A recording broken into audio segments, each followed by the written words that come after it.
Hey viewers, E36 Fanatics, Steven here, and today I'm going to show y'all a little video on just diagnosing a suspension problem in your E36 BMW. So what I've done is I've jacked up the front of the car on this BMW.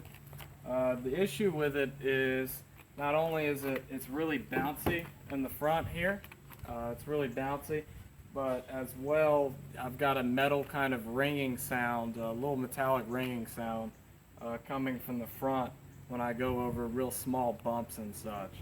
So my guess is it's two issues. I already know the struts are bad on this car, and I'm going to show you how to tell by that. It's really easy. But I also think that the sway bar links aren't bolted on tight enough, and that's causing the kind of metallic sound when it goes over little bumps.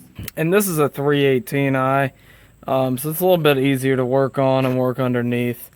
You can see that, let me see. So right here in the front is the sway bar. These bushings on either side are called the sway bar bushings. I replaced them a little bit ago with these polyurethane bushings. They last longer and they're considered a lot better quality. And then I also replaced this link on either side is called the sway bar link, and it basically attaches to the control arm right here to your sway bar. So it's the link between your sway bar and the control arm. Here's the lower control arm, but you have two lower control arms as well as part of your suspension in the front. And also you have your tie rods, which are these right here. This is the tie rod, and it goes right into it attaches basically to your right below your strut. So you also have your tie rods on either side in the front that attach into your wheel well.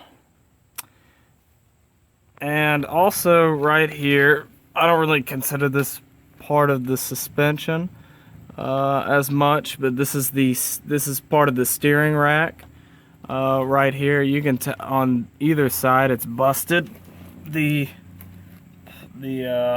plastic covering, and you can see that the bushing inside is also busted. So I do need to replace these two soon on this car. So my suspicion, since I've already replaced this control arm, both of the control arms, and these sway bar links and bushings, I believe it is the sway bar link that it hasn't been tightened up enough. So I'm just gonna take a wrench and just tighten up everything and just make sure it's tightened down. And then we'll see if that fixes my issue. A little tip for whenever you're working with suspension parts as well. When you're doing something like checking to see if there's a loose bolt somewhere on your suspension, go ahead, and if there ends up being a loose bolt, go ahead and remove it fully and then throw some Loctite on it. I usually just use blue Loctite just because I want to take it off eventually to replace it again if I'm going to keep the car long term. If you put anything higher like yellow or especially red, you're going to end up really going to war with it when you try and get it off. And blue Loctite will work just fine to keep any nut or bolt in place for the most part, especially for suspension parts. It'll be fine. So when you're looking over your suspension, when you're underneath it and examining the different bushings and links to tell whether or not that you're having an issue with that, usually what I'll do, and this is basically what you're going to want to do. So this is the sway bar bushing right here, and as I'm looking at it, and I already know I replaced it just recently, but you see there's no cracks or anything in it at all. You know, it looks almost new, really. Usually if a bushing's going bad like this, or really always, If a bushing's gone bad and you're hearing a sound, and it might be the bushing, and there's some there's a lot of sway in the front of the car, then the sway bar bushing might be for it, or might be the culprit. And the way to tell is it'll have cracks going through the middle, little hairline cracks and such, and the rubber might even be falling apart completely, and that'll just be pretty obvious to tell you that it's time to replace it. And these bushings and sway bar links are quite easy to replace. The bushing is very easy to replace because it actually has a big cut along the side of it where you can just pull it right out and put a new one right back in. All you have to do is remove these two 13mm bolts and pull this metal casing off. So for the sway bar link here, you'll be able to tell that if it's bad or not. It'll also have cracks running through the rubber. Through this rubber part right here. Also, this is basically it's got a lot of basically lubricant inside it, or grease inside that rubber part right there. So when it's really falling apart, you'll be able to certainly tell, because it'll have grease coming out of it and crap, and it'll also have those cracks. And there's different parts of the control arm. Frequently, these bushings, this bushing right here, will go bad, but the rest of the control arm will still be good. So sometimes you end up just replacing this bushing right here. I've done that before actually on another BMW, where I just replaced this bushing instead of this whole control arm. It's rather easy to do too. You basically got these two big bolts here, and you drop this out. But you basically tell whether the control arm bushings and other parts are bad as well on the suspension by looking at the rubber and how good condition it is. As another side note, you're gonna notice that working on a suspension, on a BMW suspension, there's a lot of the same sockets that you're going to use. The most frequently used ones on these suspension parts are 13mm and 17mm. Those seem to be the favorites of BMW E36s. So there are a couple other parts that you diagnose differently. The wheel bearing, for example, wheel bearings go bad.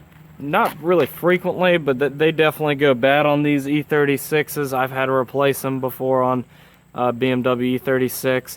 And basically how I did to tell whether it's bad or not, a wheel bearing, which it's a real pain in the neck job to do, but it's definitely doable. You take the steering wheel and you shake it. You basically shake it from side to side. If there's a lot of play, if there's really any play in it, then you got a bad wheel bearing. Other way to tell is that it'll make a really it's kind of hard to describe, kind of a metallic sound when you're turning, and of course it'll sound like it's coming from the wheel well. Last but not least, I have my incredibly sophisticated way of testing struts and shocks on E36 BMWs. On these cars you have two struts in the front and two shocks in the rear. And it's pretty simple how I do it. I just put my hand down on the car and push down. If the car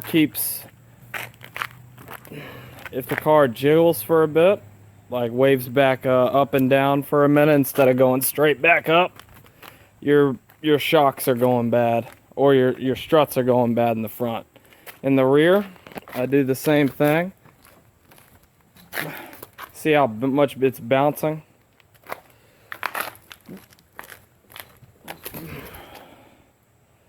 See how it keeps bouncing? If the car keeps bouncing like that, then the shocks and the struts, or shocks or the struts, or both of them are blown.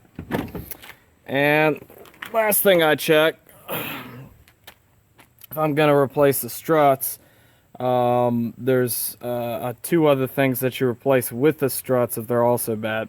Two other things is the strut coil. which is basically the coil that you compress and get it inside of the strut. And then you also have the top piece right here, which is called the strut mount. Now, the strut mount, the way to tell that that's bad is it'll basically have a lot of cracks, hairline cracks running through the middle of it. A lot of people replace the strut mount though with the new strut, but sometimes and oftentimes you don't have to. So you just take a look at whether there's a lot of cracks running through it. As you can tell on this, there's no cracks in it, so this strut mount is fine. It's just the strut that's blown on this car.